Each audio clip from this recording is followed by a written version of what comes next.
Здраво, драги ученици, јас сум Карстен Мишуревски, сум наставник во Штарија, основното училиште Гоце Делчев Оресе. Денес ќе започнеме со изучување на нова лекција која што ни носи наслов Создавање кралството СХС. Како цели за денешниот час ни се зададени следните: учениците да го сватат формирањето и уредувањето на кралството СХС, да знаат за противречностите со кои било оптоварено кралството на СХС на економски и политички план, како и да знаат за положбата на македонскиот народ во кралството СХС. Отвориме на страна 33 и да започнеме постепено изучување на новата лекција. Прва точка од новата лекција ни носи наслов Општествено-политичко уредување и внатрешни спротивности во кралството СХС. Со обединувањето на југословенските народи од 1 декември 1918 година дошло до создавање на една нова држава на балканските простори, која што по уредување не била парламентарна монархија. Врховниот владетел ни доаѓал од српска династија Караѓорѓевиќ. Ова нова држава го носила името Кралството на србите, хрватите и словенците, или наскратено СХС. Од следнава слика ни е прикажано знамето на кралството, како и грбот на кралството. Ова држава ни биле признати само трите државотворни народи, србите, хрватите и словенците, додека за останатите народи било запоставено правото на самоопределување и националната самобитност на народите.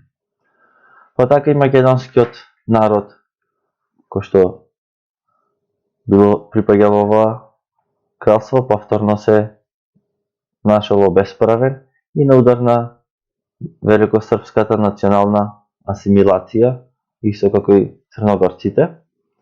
Оваа држава ни била внатрешно доста разединета, со доста протиставености и незадоволства кај народите. Не го дувале првенствено народите кои што не биле и признати во оваа држава, со непризнати народи и со признаати народи, како и државниот систем кој што бил воспоставен. Во непризнатите народи бил македонскиот народ, босанскиот народ, црногорскиот и други. Оваа земја ни била аграрна земја и неразвиена, со доста мал прилив на приватен капитал и со тежок социјално и економски статус на населението кој што живеел во оваа држава. Па така се појавиле и револуционарното комунистичко движење, начело со КПЈ, која ќе биде и политичка партија. На следнава карта ни е прикажана картата и местоположбата на кралството СХС, границите кои што ги имало.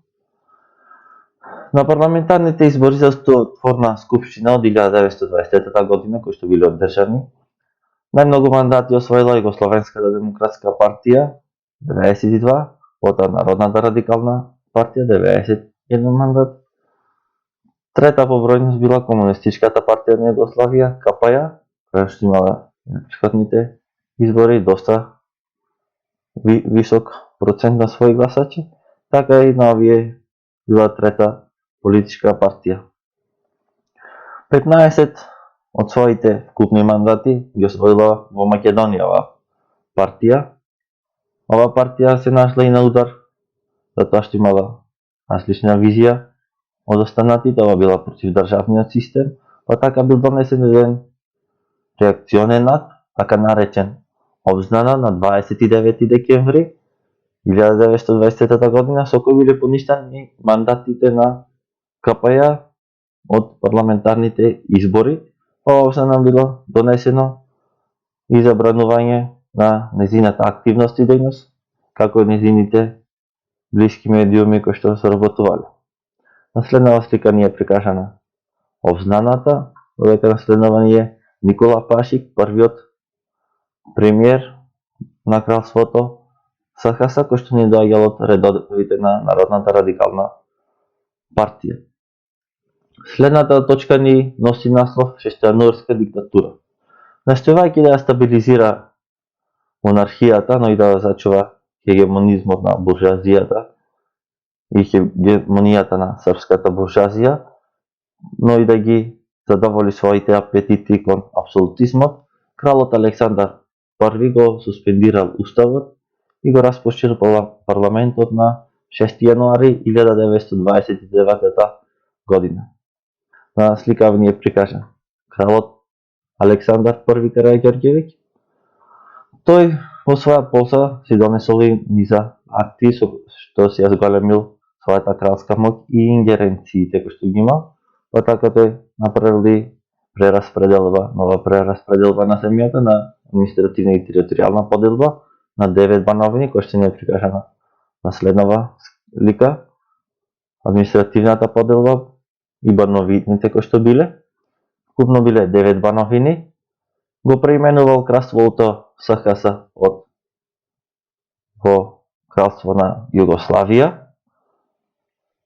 Овие негови промени кои што ги донел не вроделе со плод во кај народот и во останатите сегменти, не бил поправен социјално-економскиот живот, не донесол нови подобрување, па така се нашол на голем удар на јавноста, внатрешно во државата и во меѓународните односи со поголемите сили кои што под притисок.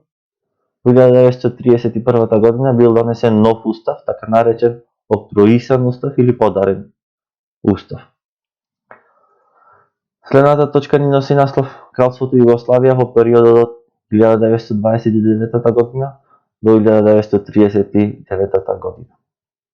За време на диктатурата на Кралството Југославија се зголемил притисокот од италијанскиот фашизам кој претендирал кон Јадранското крајбрежје, но и за регионот. Па така, во 1934 година бил формиран Балканскиот пакт, кој што го сочинувале Југославија, Грција, Турција и Романија. Овој пакт не бил воен за самоодбрана во случај на агресија.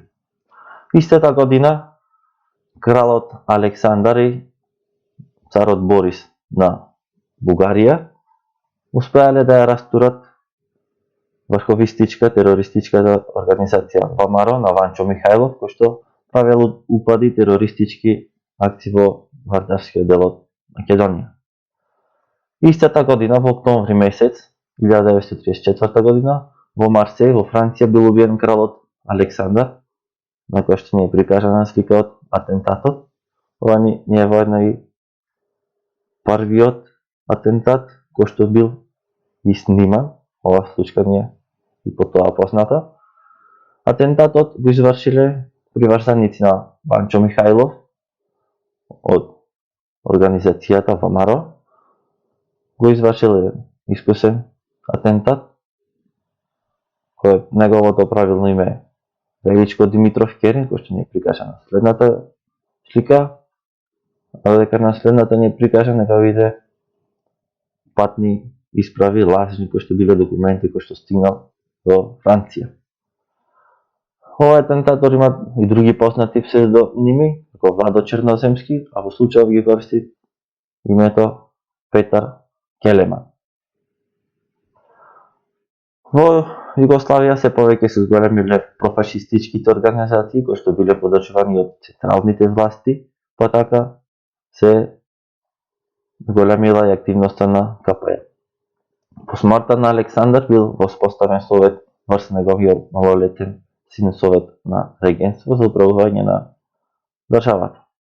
Но била по неговата смрт формирана нова влада предводена од Југославенската радикална заедница, предводена од Драгиша Цветковиќ, кој што ни е прикажана сликата. Тој се обидел да го разреши српско-хрватскиот спор, кој што гледал уште од почетокот на создавањето на ова кралство и успел да го реши.